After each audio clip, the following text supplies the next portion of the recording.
In the last video, I bought my first ever flood salvaged vehicle from a Copart auction, sight unseen. I traveled over 2,500 miles from the Philadelphia area all the way down to Florida and then back and experienced just how crazy it is at some of these auction lots. This episode, we're gonna take a close look at the car, including the interior, where there's a stuck closed glove box, and what we find inside reveals the crazy history of this Corvette. Make sure to stick around to the end of the video where I go over a detailed spreadsheet of every single dollar that I have into this Corvette.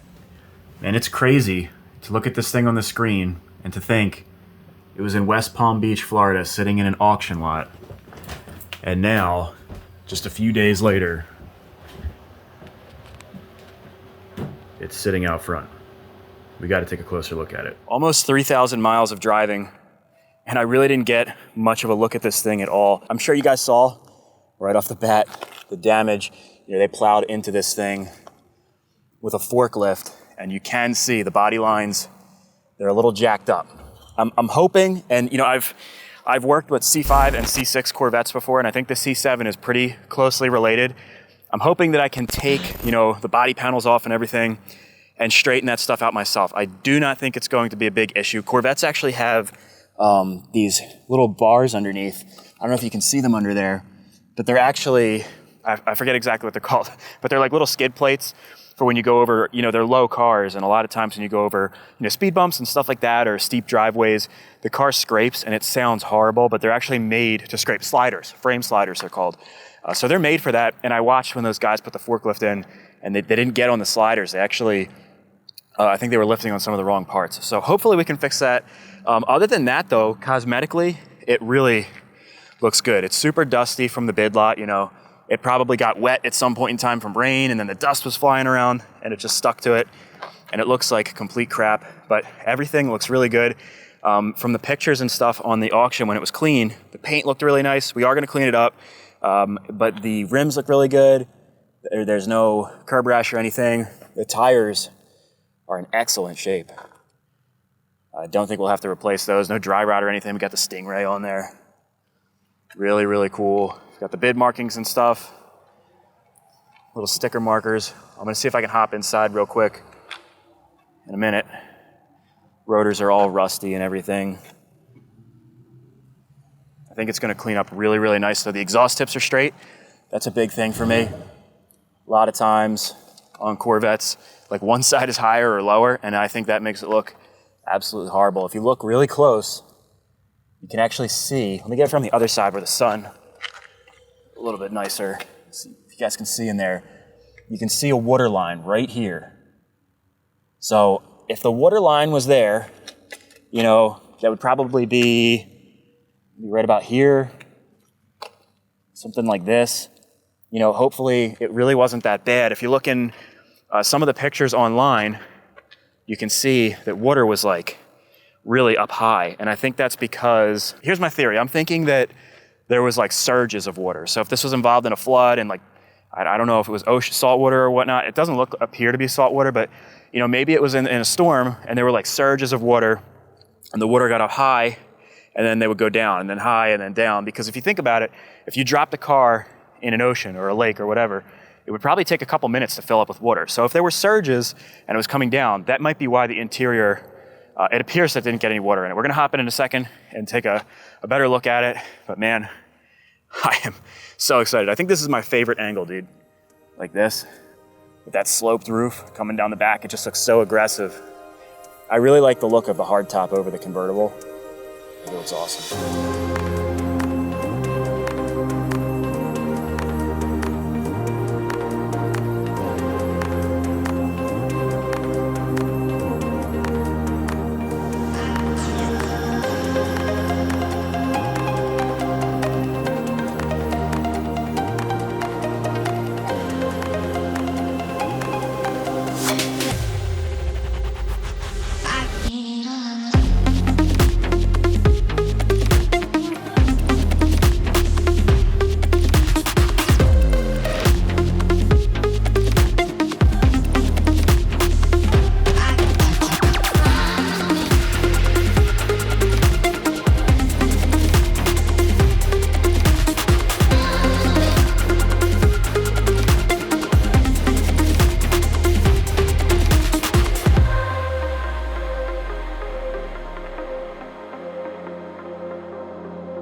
to gearheads and sports car enthusiasts, it may be obvious the heritage of the Corvette, but not everyone knows that the Corvette is the longest running sports car in history. In fact, the Corvette has been around since 1953. That's 70 years as of 2023. It made its debut in 1953 with a 3.9 liter straight six and a 2-speed automatic transmission. It was the only configuration that they offered, and it took over 11 seconds to hit 60 miles per hour. Now, my Corvette is a 2017, which is known as a C7 or 7th generation Corvette. The C7 was produced in 2014 all the way up until 2019, and in my configuration with the Z51 package with its 6.2 liter LT1 engine. With this particular package, Chevrolet claims a 3.8 second 0 to 60. Quite a bit different than its granddaddy clocking in the 0 to 60 at over 11 seconds. What makes the C7 so special is that many consider it to be the last true generation of the Corvette. When they updated the Corvette in 2020 to the C8, they entirely changed the platform from front engine rear-wheel drive to a mid-engine platform, which, while it is incredibly performance-oriented, it's considered by many purists not to be rooted in its original heritage with the front engine and rear-wheel drive. They also no longer offered the Corvette in a manual transmission, which to many sports car enthusiasts, including myself, is a travesty.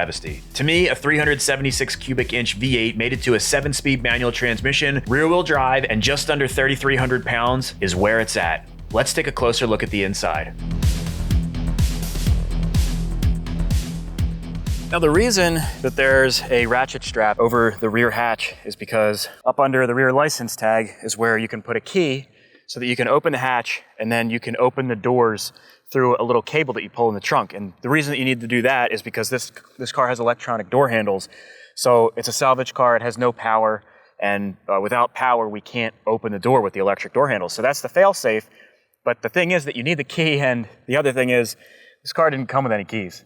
So that's part of the reason that, I have this channel, so that you guys can learn through my mistakes. And that's one thing I learned after I won the auction on this car, is that if a car is a non-runner and has no keys, they say that's something to look out for at car auctions, because it usually means it was either tampered with or there's just something that makes it to where people wouldn't want to buy it. And, this is the one I got. But, I'm also not your average consumer. Part of what I do is bringing cars back to life and vehicles back to life. You guys know I usually do four-wheelers and stuff like that. But one of the things that really is a sell for me is that when something has a story, and there is most definitely a story behind this vehicle. I mean, there's really no telling exactly what the history is, but I think that's what makes this so neat. So while I wasn't necessarily searching for the best deal, although that would be nice if it came along with it, really what I wanted is something interesting and to bring something back from the dead. I think this is going to be the perfect project. All right, so we'll open this up. I guess the people at the bid lot, they took the rear hatch off so that you could do that, and then there's this tab right here, and that opens the door.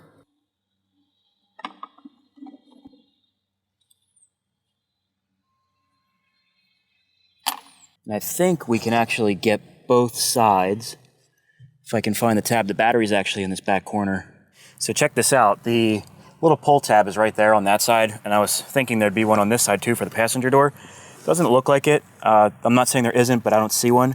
And I got to look at the battery under here, and I don't see any corrosion or anything. It doesn't smell. I'm looking like deep down in that tub. I doubt you guys will be able to see, but I don't see any water. But the big thing is the smell. I see some disconnected lines. I'm thinking, and I see a disconnected terminal in here too.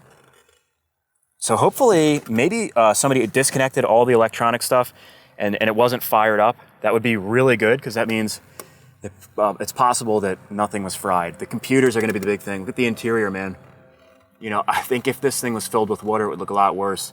Let's see if we can get in that side door. Take a look at these jams while we're here. This is really looking good. I don't see like any major, moss and stuff like that. I'm just looking for signs that, water was sitting in places, and I'm just not seeing it. This is really looking good. Over here too, all dry in there. These are extra pieces. It looks like stuff for the seat. I'm thinking this is for the seat rails. All the dust and stuff, I think that's all from the bid lot. Now, getting in here on the trailer may be a little tricky, because it looks like we need like 1/4 of an inch. So I think what I'm gonna do is take the straps off of this side and jack the car up just a little bit, just so we can swing open this door and get a better look inside. Oh man, it's looking good. Give you guys a quick sneak peek before I get the jack in there. It's looking really good, man. I would think that you would definitely see signs of water in here. Look at the door. There's nothing, man. This is looking really, really good. I'm starting to think that no water got in the interior. Now, Corvettes use pucks to lift them up. It's literally a hockey puck. And you twist these into the frame, and it gives you it's the jacking point. A lot of people don't know that, including shops.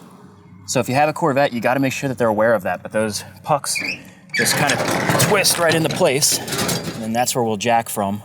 Just enough to clear that wheel well, and maybe a little bit of extra so that when I sit in there, it doesn't come down on it. That should be good. Let me give it one more pump. Oh man, it looks good in here. Wow. Very interesting. You can see in here, it almost looks like maybe someone did pull the carpet out. I'm wondering if, you know, it was like immediately, yeah, you look at the gas pedal up there. There's a bolt that's coming out. It's like it wasn't reinstalled, so maybe they pulled the carpet out and dried everything out, because there's no smell in here. It doesn't smell like, it really doesn't smell like anything. So, I mean, you would definitely think that this would have some kind of odor from sitting. I don't see really any signs of water. This is dirt. The weather stripping. I just don't know. See some, I don't know what this is. Definitely somebody was, little LED light, they were trying to do something. I do see some corrosion on these pins. That looks like water. Hard to tell. I was gonna sit in here, but the seat is pretty far forward. I don't even think I could fit in there. I've never even sat in a C7. Stick shift. Oh, this looks good. That little piece up there is in the back. I think it just like clips on there. Everything else looks pretty good. The dash is in good shape and stuff. The roof is in good shape. Let's see if we got anything in the center console. Just dust. Ugh. This electronic. I don't know if I can release that glove box without getting power. I think that might be electronic. It looks like it's got heated and cooled seats. That's pretty sweet. Bose audio system. I think that's standard on Corvettes, as well as the leather seats. Yeah, you can see all the stuff there, the little Corvette logo. Really looks cool. Got cup holders, cigarette lighter. There is rust on this though, that's for sure. Man, it's a mystery. I think we won't really know until we start tearing into this thing.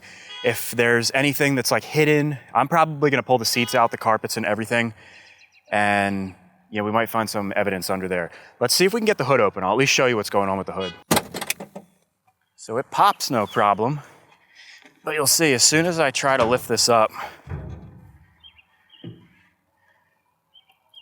front here, it's like butting up against the front clip. And I don't want to force this because it wind up causing more damage, but I can see under here, there's like, it looks like fuel lines are disconnected. Somebody definitely tried working on this.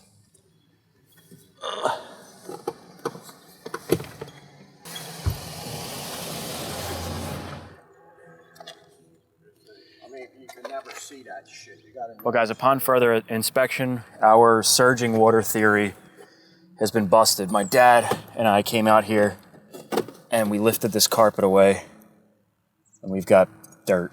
So that's from the water level reaching up there, no doubt. I mean, there's no way that dust and stuff would get under there. Some kind of, looks like wires running up back. Somebody definitely had the carpet removed. You can see, I don't know if you guys can see in the back corner, that plastic panel, there's a bolt removed there. All that stuff is around. If you look like in the side compartment right here, there's hopefully all of the hardware. And the other thing, we're gonna try to open up this glove box we looked. There's a little panel right here. We pop that off, and I think we can open it up, and we'll see what's in there. Wouldn't it be something if the keys were in there? Unfortunately, this seat is like frozen in position. I can't get it to move back, but apparently I see it moving. There we go. Oh, we got the wheel locks. That's good. Wow. There's definitely... Whew. And we got owner's card. We can see where this thing was. Some Ray-Bans. This looks like Pennsylvania. Philadelphia, PA. What are the odds of that? Can you believe that? This car's been all over the country, man. You know why that's a good sign, though? If the guy that worked on this car couldn't figure that out, we figured out opening up the glove box in 2 minutes. If the guy couldn't open up the glove box before, he probably, I'm not saying he was an idiot, but he didn't do much research, because that was an easy thing to figure out. Well, unfortunately, we didn't find the keys in the glove box. But the good news is, even though there was water inside this vehicle, everything appears to be in pretty good shape. The other good news is that the previous owner's information was on the owner's card in the glove box. I did manage to get in touch with him, and I got a ton of information about what happened to this Corvette. Now, prior to contacting the previous owner, I used a website called EpicVin. You may have noticed it in the last video. EpicVin is a paid service that gives you a detailed history report of the vehicle you're looking at. My 2017 Corvette was listed with 6,584 miles. Now, unfortunately, we're gonna find out that's not 100% accurate, but we'll get into that in a moment. So check this out, guys. I'm on the computer, and this is the EpicVin website. We have, there it is, the 2017 Corvette. On EpicVin, one of my favorite things about this is that they show you pictures of when it was originally listed and everything. So you can see it was originally listed on March 28th of 2017 when it was brand new for about $65,000, and it was in San Diego, California, which is really interesting because we're all the way over here on the East Coast in the Philadelphia area. You can see it was put on sale for $59,310, and these are the original pictures at the dealer that it was offered at when it was brand new. And then again, $61,417. They were changing the price, and then $60,417. You can even see the dealer here, Hendrick, San Diego, California.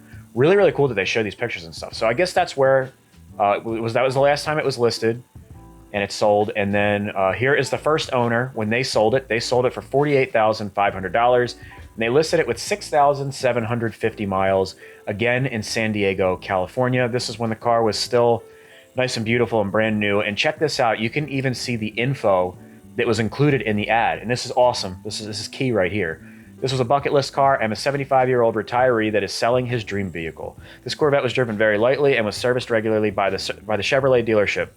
Highway miles only.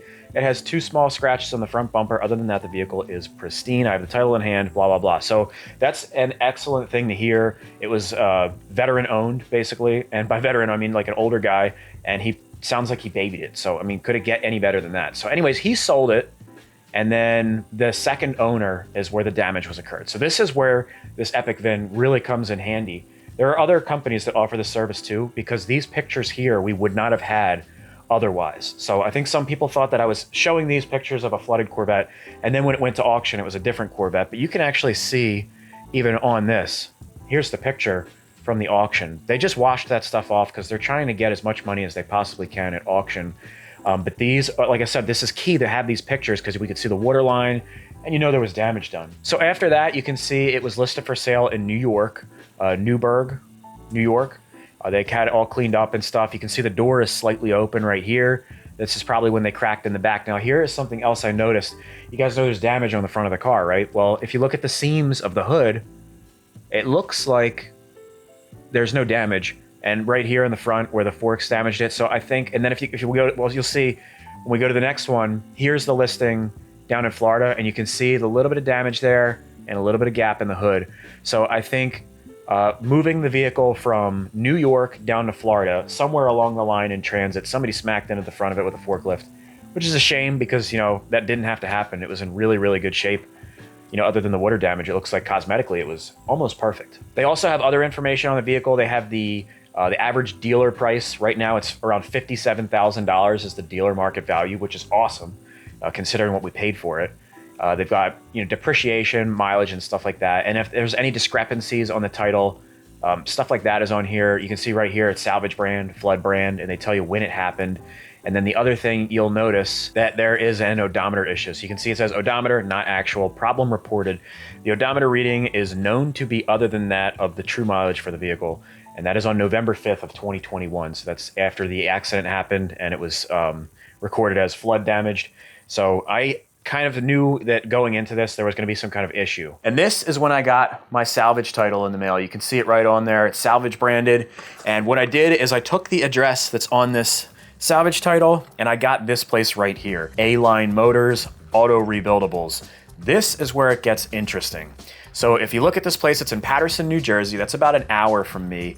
Now, check this out. If we go to About Us, it says, A-Line Motors is a licensed auto dealer that sits on a 2-acre property and accommodates over 200 vehicles. We specialize in late model foreign and domestic salvage vehicles that range from floods, storm, hail, thefts, vandalism, and collision damage. So this is super scary because we're talking this is a professional place that salvages or specializes in salvage vehicles, and they didn't fix it. They sold it. So you best believe I called this place up right away, and I was really surprised they actually talked with me. A lot of these dealerships and stuff, they're doing a lot of volume and stuff. They don't want to talk to anybody, especially this car has been there since 2021. But the guy I got on the phone was really nice. He didn't remember the exact car. He said at any given time they have 200 to 400 vehicles, and they do a lot of Corvettes. He couldn't remember exactly what they did with the car, but after I explained to him the situation, I basically told him, you know, I don't want to waste too much of your time, but I want to see if you guys can point me in the direction to what's wrong with this thing so that I can get started on fixing it. And I explained to him that it looked like the interior was pulled apart and then put back together. And he said, that sounds pretty typical of what they do. They pulled it apart. They probably dried everything out. And then based on their assessment, the value, what it would cost to bring the vehicle to a sellable condition, they wouldn't make any money. So that's why they auctioned it off. So from what I understand, they lost a lot of money on this vehicle because we're into this Corvette a lot less than they are. So we're making progress on the history of this Corvette, but I still don't understand how the Corvette started out in California and then ended up in Philadelphia and then down in Florida. In the glove box with the registration was a receipt from a local dealer called Carfagno. It was a receipt for 4 brand new tires, and you can see on the receipt that the car was marked with 13,795 miles. What makes this even crazier is that this is a dealership that I used to service when I worked for Cintas, and you can see the advisor's name is Zanfra. That's the service advisor that I used to see every single week. What are the odds of that? The cell number of the previous owner was on the receipt, so I decided to shoot him a text, and believe it or not, he was receptive. We texted back and forth, and I found out what the fate of this Corvette was. For purposes of confidentiality, we'll call the second owner Steve. Steve lived in California and bought this Corvette from the original owner. He then soon moved to Philadelphia and took the car all the way across country when he moved. About 3 months after he bought the car, Hurricane Ida would hit the Philadelphia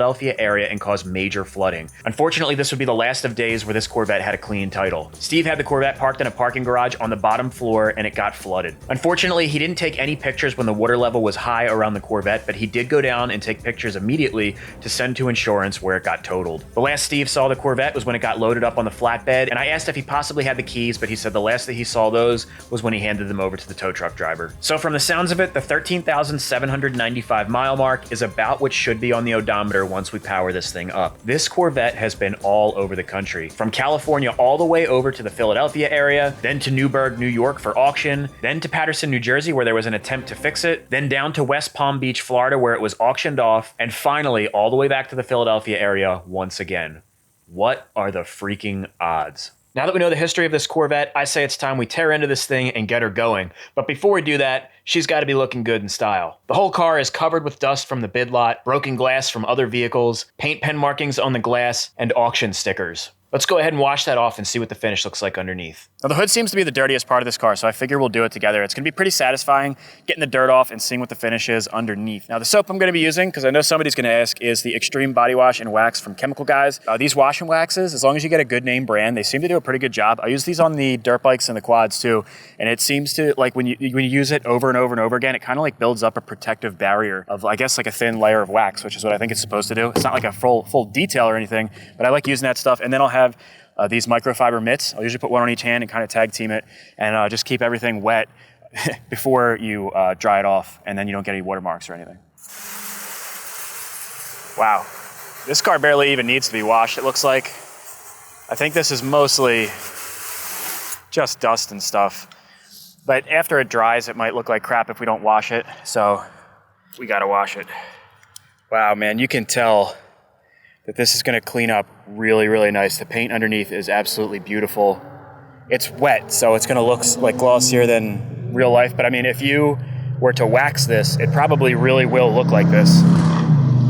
This is really gonna look awesome.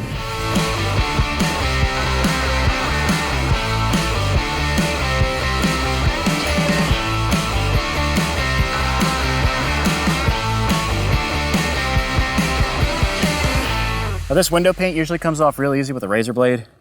Should scrape right off. Yep.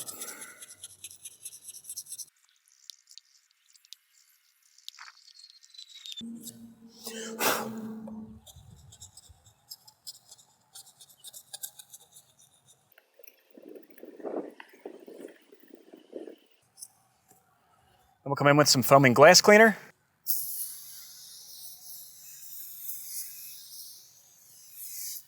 Let that sit for a second, and then we'll just wipe it away.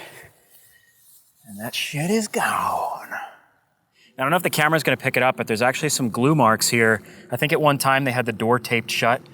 And this Zepp foaming glass cleaner actually does a really good job of breaking that glue down.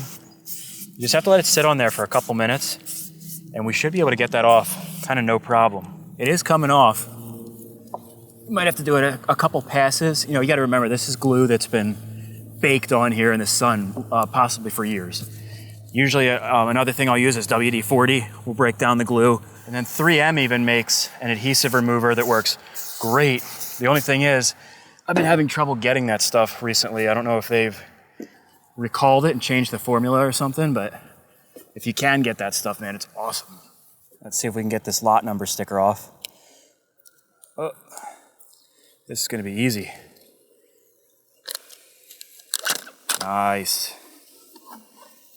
I didn't think it was gonna come off like that. Might have to save this.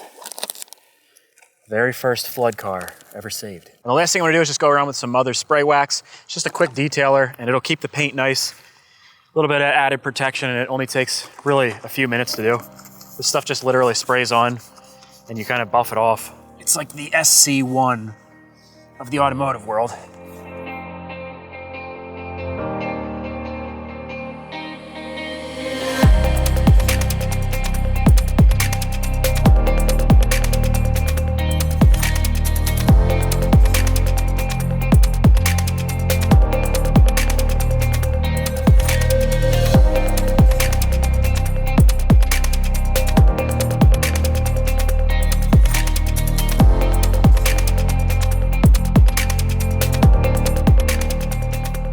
So the paint on this car is obviously still in great shape, and that's a huge relief. Now, my dad's a huge Corvette enthusiast, and I think it's possible that since the day I brought this home, he might be more excited than I am to start working on this thing. He couldn't even wait for me to get the cameras rolling before he started tearing into this thing. Now, since this is a flood damaged vehicle, we suspect that there's going to be electrical issues, so we started with the battery. Is there a handle on it?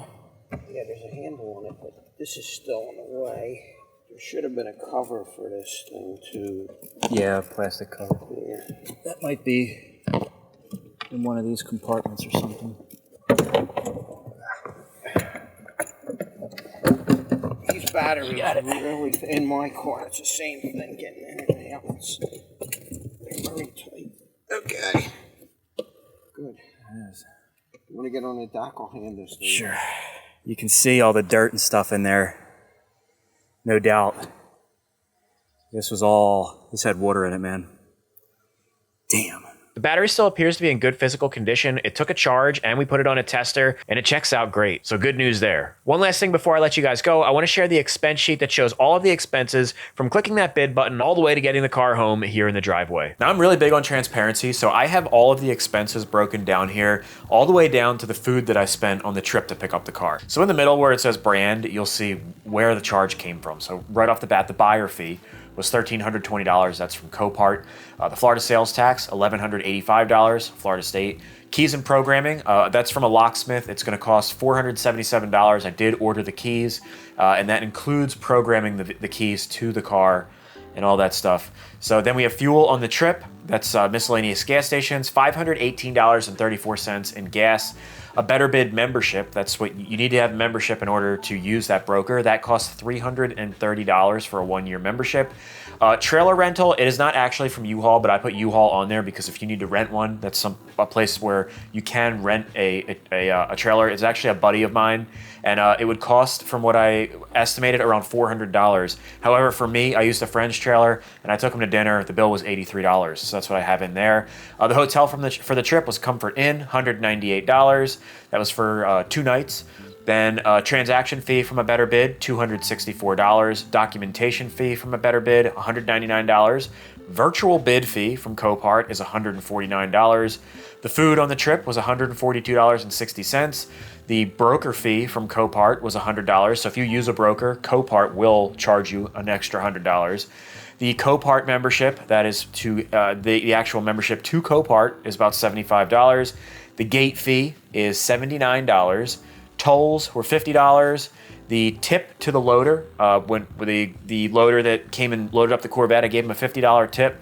The mailing fee from Copart is $20. Wire transfer fee from my bank was $20. Environmental fee from Copart is $10, whatever the hell that is. And then storage fee was $6 for 1 day. So you get free storage for a few days. It's like 3 days. Then after that, they start charging you. It's really low for the first day. As you can see, $6, no problem at all. Now I have service manual on there because that's one thing that I would really like to get. But the service manuals for these cars, it's crazy. It's like $600-700. So I'm gonna see if I can find a deal on a service manual. So all the total, it says parts, but it's really just fees and stuff like that. We're up to $5,275.19 in fees. Now that's over the $17,600 that we paid for the car, which you can see over here. So if you add those two numbers together, we are into this Corvette for $22,875.19. Now, that's really not too bad. If you look up the value of the car on JD Power, I have all of the specifications in here. Right here, 2017 Chevrolet Corvette Coupe, 2-door with a Z51 2LT package, which is exactly what I have. And I put 14,000 miles for the mileage. And the average from a dealer is $56,565, which is crazy. And then if you go to certified, they're around $60,000. And this is based on the last 49 transactions. This says updated on December 31st of 2069 or 1969. I'm not sure. That obviously is not accurate, but I think the rest of this is good. And then if you come down to trade-in to a dealer, rough condition is $48,500, average $50,100. So obviously this would be with a clean title, but this is crazy, man. $57,000 about. That's amazing, and we only paid $22,800. So if there's one thing I've learned about Corvettes, it's that they do hold their value. So if we come back here, I put the KBB value of $56,500. So we paid $22,875, and that is about 40% of what the overall cost is. So we saved about 60%. So we paid less than half of what retail is for this Corvette. I think we're doing really good. If we can fix this thing up, I think easily we can get this done for less than 10 grand, even if we've got computer modules to replace and stuff like that, some body work. Man, we've got brand new tires on there. I think we're doing really, really good. You guys let me know in the comment section below. So we're making progress, guys, and now we know why the interior of this Corvette doesn't stink. Make sure to hit that subscribe button and stick around for this series because we're about to tear into this Corvette. I'll be stripping the entire interior to see what the extent of the damage is, cleaning everything up, going over the electrical components, and we're gonna start tearing into the front end to see why the hood won't open on this Corvette. I really wanna get a look in that engine bay. If you're interested in buying a vehicle from Copart like I did, make sure to check out the first video, which follows my journey all the way from the lot getting the car back home. It was pretty intense. I'll see you guys in the next video, and don't forget to hit that thumbs up button if you enjoyed this. Let me know in the comments section below what you think. I'll see you there.